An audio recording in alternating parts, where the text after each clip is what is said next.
HMP virus புது time கொரோனாங்கிறாங்களே, அப்படியா? திரும்ப லாக்டவுன் வரப்போதா? குழந்தைங்க நிறைய அஃபெக்ட் ஆகுறாங்களாமே. இந்த மாதிரி பல கொஷின்ஸ் பேரண்ட்ஸ்க்கு இருக்குங்க. என் குழந்தைக்கு சளி இருமல் இருக்கு, உடனே ஹெச்எம்பி டெஸ்ட் பண்ணணும்னு சொல்லிட்டு நிறைய பேரண்ட்ஸ் யோசிக்கிறாங்க. இது கரெக்டா தப்பா? இதை பத்தி தப்பா? ஹெச்எம்பி வைரஸ் நம்மளை சுற்றி பல வருஷமா இருக்கக்கூடிய வைரஸ் தாங்க. அது எப்பவுமே பெரும்பாலும் சிம்பிள் காஃப் அண்ட் கோல்டு வந்துட்டு அதுவாகவே ரெக்கவர் ஆயிட்டு இருக்கு.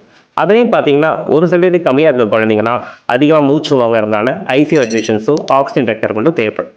பொதுவாக எல்லா சளி இருமலுக்கும் நம்ம டெஸ்ட் பண்ண தேவையில்லைங்க. அப்போ எப்போ ஹாஸ்பிட்டல் வரணும்னு சொல்லிட்டு நிறைய பேரண்ட்ஸ் கேட்குறாங்க.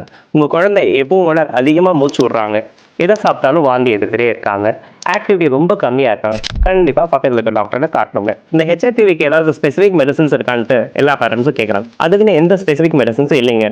குழந்தையோட நீசத்தை கரெக்டாக மெயின்டைன் பண்ணாவே போதும். அதுக்கு குழந்தைங்க நிறைய தண்ணி குடிக்கணும், ஜுரம் இருக்கும்போது பேராசிட்டமால் கொடுத்தா போதும். அச்சம் தவிர்ப்போம், ஹெச்ஐவியை எதிர்கொள்வோம்.